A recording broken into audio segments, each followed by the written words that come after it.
Cerebral imaging has been getting boosts in recent data packs with cards such as Blue Level Clearance, Reclamation Order, and Hive.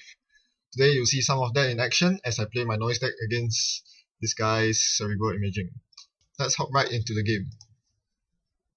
He performs a Blue Level Clearance and I hope he ices up HQ instead of R&D. But no, he ices R&D, so I cannot pull off my medium shenanigans.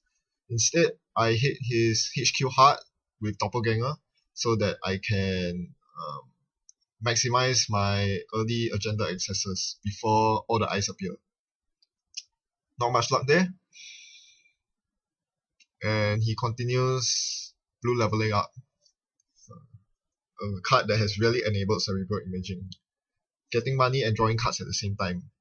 So good. So I run my Imp and I run his HQ, hopefully hitting one of his biotics. I hit an NAPD contract and I have just enough to steal it, which was great. I do it once more. I have no credits left, and guess what? That's right, I hit an NAPD contract again. I can't do anything about it, but since I have my Imp out, I can trash it into archives and retrieve it later when I need it. Or rather, whenever I want. Yes, so that was a very good run. So now I continue drawing up, finding my wild side and finding up icebreakers and parasites to break his ice. Meanwhile, he solidifies his defense and ices up archives. So now all three centrals are closed. This is a problem with my playing. If I don't start with an early data sucker, I can fall behind very fast. Not drawing into an early data sucker means now that it's very hard for me to make proper runs. And now I finally get my data sucker, but it's way too late. I install it and hopefully I can do something about it. The ice in front of HQ is a Hive. Obviously the best thing to do against a Hive is to install a Parasite on it. It doesn't seem like he's going to score anytime soon, so the Hive will go to my Parasite. This is probably the best way to deal with Hive. It's the same concept against multi-subroutine ice such as Surugi. If you can't beat it, destroy it. He shows me his gifts and an NAPD contract. He has 2 cards in hand after showing me those 5 gifts. So I assume those 2 cards are agendas. So I would really want to get into his HQ. Because the agenda density in there is far higher than that of R&D. If you think about it, it makes sense. Because the agenda density in R&D is pretty much fixed. Based on a deck of 49 cards has 20 agenda points. The agenda point to card ratio is pretty much fixed. Whereas for HQ, he's drawing up a lot of cards and using up a lot of the operations, the burst economy. So what's left is ice, some of which he has already used, and the rest of it is agendas. He can't get rid of the agendas. He's not scoring them, and he's not trashing them with Jackson. So it is definitely a good bet that HQ has way more agendas than R&D. Okay, at this point, I run blindly into a Rotor Turret and he trashes my Sarasvara, which was probably a good choice because you never know if I have another data sucker in hand. Installing it is just one click away. So he chose to cripple my economy instead, which was a good choice. But as you see, as this video goes along, I don't actually find another data sucker for a long time. So in this specific context where I can't find my data sucker, it's good to trash my data sucker. But that's not something that he would have known. I immediately run the Jackson to force him to use it. The most powerful part about Noise is Jackson Denial. It is so unique. No other faction can, no other ID can deny Jackson as well as Noise can. Wizard, I suppose, is also pretty good. But yes, Jacksons are not safe. Definitely not when they are installed naked like that anyway. And with the threat of Noise milling, you have to use up your Jacksons every time they are laid on the table. So that is the inherent strength of Noise, and is the reason why you would play Noise. Especially since I'm Doppleganger, yes. Alright, so I begin installing my rig. a Mimic to take care of the Rotor Turret, and Aesop's to start pawning stuff. He finds another Jackson, and I tell myself, time to run it again.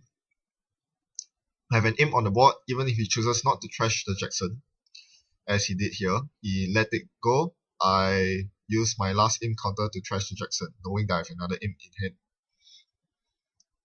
There it goes. And of course, the best thing is that I can pawn off my Imp for 3 credits. Always a lovely thing to do. Which is why Aesop's is so strong in noise. Or anyone running Imp for that matter. I run into Archives again, and this time I hit a Victor. I break with Mimic, and what do I see? What do I see? Nothing. Alright, so much for that. I think the most important thing I got out of the running a server was the 1 Data Sucker token. It allows me to handle 4 strength ice, namely Eli and Ichi 1.0. He shows me lots of rotor turrets, which I know he probably won't install because I already have my Mimic out.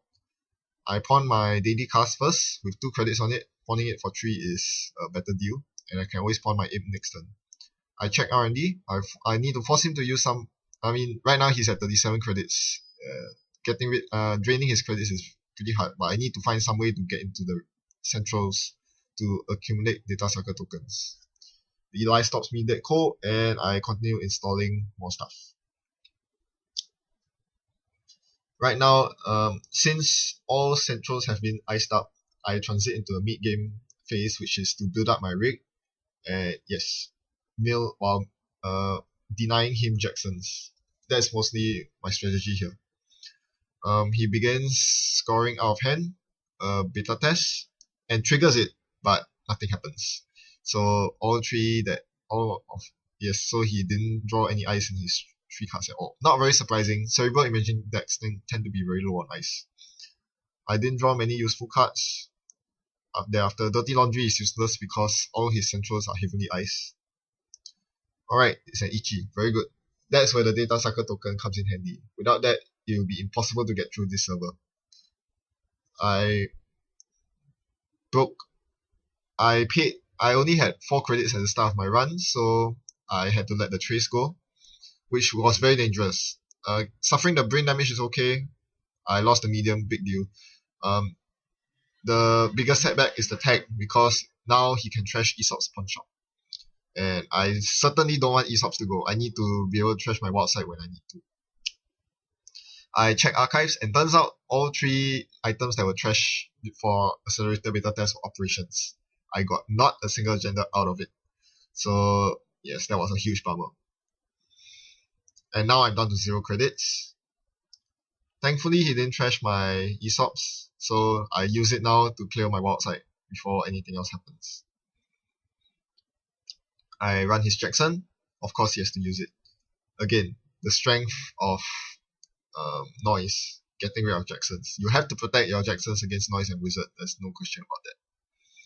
They are anarchs. I gain credits the slow way, and I find myself a sure gamble.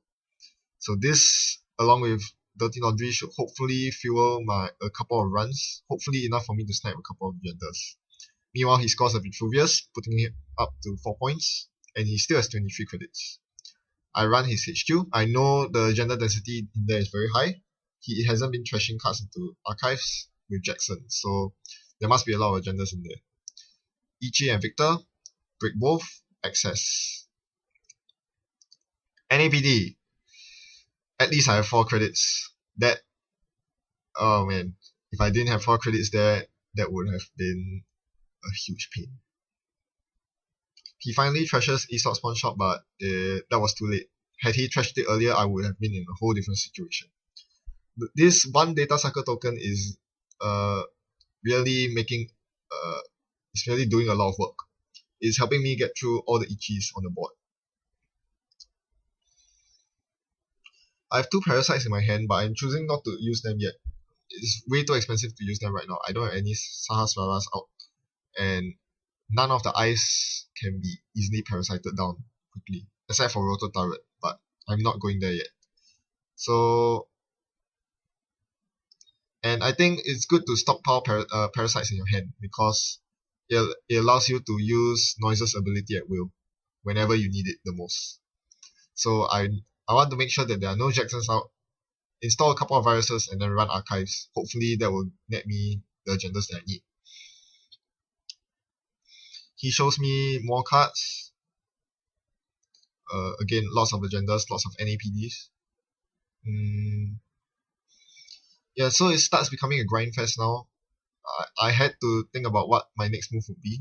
I have no more economic options. Drawing cards is very slow. I cannot afford to let him continue getting free reign because he's just going to accelerate Biotic Label to victory. So I hit HQ and see just a single card. And thankfully for me, it was a Vitruvius. I knew that HQ was flooded, but that was a huge risk because had I seen a non-agenda or an NAPD, I would be really set back really far. Look at how many credits I have left. I'm only on 1 credit. It cost me 7 credits to get through the entire server. To see one measly card is not worth it at all. A nerf agent would have really helped here, but unfortunately I don't have one. Its nerf agent is a star against Cerebral Imaging, obviously. Alright, so it's my turn. Again, Jackson has to go. And I have an imp out, so no question. First click, run that Jackson. Yeah. Nothing much else to say about this. The victors are making life hard for me. I could install my York and parasite the victor down and start running all over his centrals, but then that would take way too long. The install cost of 5 for York is way too expensive. I really don't like having to install that York unless absolutely necessary. Because as Noise, you want to place a lot of early pressures, and already a lot of my rig requires lots of clicks to build, and Wildside siphons away even more clicks from you. So you have very little time and money to install the fixed breakers. That's one weakness, I suppose. Meanwhile, he scores and advances a Vitruvius, so now we are both on 6 points. I enact my plan of installing both parasites, one onto the Eli for fun, and the other onto Roto Turret. So this mills 2 cards into archives, and hopefully with my final archives run, I see the efficiency committee that wins me the game. That was a very close game with a lot of luck involved. Had I not hit the Vitruvius on HQ, or had the 2 mills not been agendas, he would have won instead. With archive memories and biotic labels, he would have been easily able to score another one of his 3-2s from hand. And his HQ was very, very secure with 4 eyes protecting it. There was no way I was getting in again. So again, Cerebral Imaging is very important to raid them early, and of course, always remember that HQ tends to be more agenda flooded than R&D is, simply because of the way Cerebral Imaging works. And actually, I'm tempted to try a Cerebral Imaging deck of my own. This guy that I play against shared with me his deck and told me about how the new cards enable Cerebral Imaging as a very strong identity now. In fact, it is the second strongest HB identity and has actually seen some success at the tournament level. So it's definitely something worth trying, whether you play the Accelerated Diagnostics combo or not. With so many ways to tax the runner, it is actually plausible that you can build up all the biotic labels and credits in your hand and start scoring agendas quickly. Thanks for watching. See you around.